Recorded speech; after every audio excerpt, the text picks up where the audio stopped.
Assalamualaikum para agen yang budiman.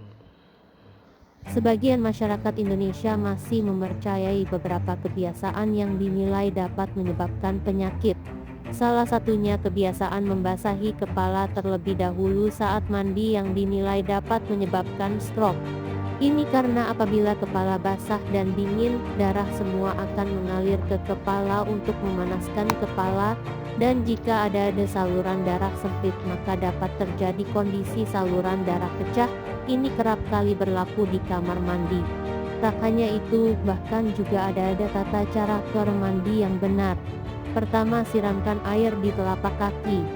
Kemudian dilanjutkan dengan segayung di betis, segayung di paha, segayung di perut, segayung di bahu. Berhentilah sejenak selama beberapa detik. Kita akan merasakan seperti uap angin yang keluar dari ubun-ubun bahkan meremang. Setelah itu lanjutkan dengan mandi seperti biasa. Apakah hal tersebut di atas mitos atau fakta? Kepala Penelitian Ilmu Saraf di Monash Health Tanpan mengatakan, tidak ada bukti atas klaim tentang urutan mandi yang disebutkan dalam narasi di media sosial itu. Sebagian besar stroke disebabkan oleh gumpalan yang menghalangi aliran darah di otak. Gumpalan ini berasal dari jantung atau pembuluh darah besar seperti arteri karotis. Penyebab yang kurang umum adalah pembuluh darah yang pecah, kata dilansir dari AFPAC. Kepala Stroke Foundation Clinical Council Profesor Bruce Campbell juga membantah klaim yang beredar di media sosial tersebut. Tidak ada bukti yang kami ketahui mengenai hubungan antara mandi dengan stroke, ujarnya. Campbell menganjurkan untuk menekan risiko stroke dengan cara mengelola tekanan darah dan kolesterol, makan makanan yang sehat, tidak merokok, olahraga teratur, dan mengurangi konsumsi alkohol. Dia juga menyarankan untuk memeriksakan kondisi kesehatan ke dokter secara rutin. Stroke adalah serangan pada otak yang membuat pasokan darah ke bagian organ vital tersebut terganggu atau berkurang. Ketika pasokan darah ke otak terhambat karena jalur pembuluh darah tersumbat atau pecah, jaringan otak bakal kekurangan oksigen dan nutrisi. Dampaknya, sejumlah sel-sel di otak akan mati dan menimbulkan beragam gejala penyakit. Berikut 9 penyebab stroke dan faktor resiko yang patut diwaspadai.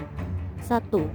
Tekanan darah tinggi. Diskusikan dengan dokter apabila hasil pengukuran tekanan darah kerap di atas 140/90. 2. Merokok. Nikotin yang terkandung dalam tembakau dapat meningkatkan tekanan darah. Naiknya asap asal rokok bisa meningkatkan penumpukan lemak di pembuluh darah arteri. 3. Penyakit jantung. Kerusakan katup jantung dan gangguan irama jantung merupakan penyebab stroke yang menyerang kalangan orang tua. 4.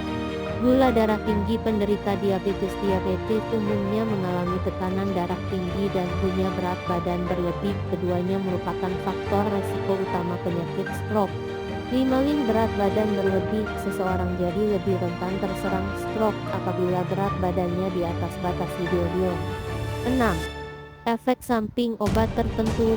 Sejumlah obat pengencer darah untuk mencegah pembekuan darah terkadang dapat menyebabkan stroke. 7. Usia. Peluang menderita stroke meningkat seiring bertambahnya usia. Risiko mengalami stroke jadi lebih besar setelah usia menginjak 55 tahun. 8. Berasal dari keluarga penderita stroke. Stroke dapat diturunkan dari keluarga karena beberapa stroke disebabkan kelainan genetik yang menghalangi aliran darah ke otak. 9. Jenis kelamin. Di usia yang sama, pria cenderung memiliki risiko terserang stroke lebih tinggi ketimbang wanita, sedangkan wanita cenderung mengalami stroke di usia lebih tua ketimbang pria. Melihat hal tersebut, dipastikan bahwa membasahi kepala terlebih dahulu saat mandi bukanlah penyebab utama terjadinya stroke.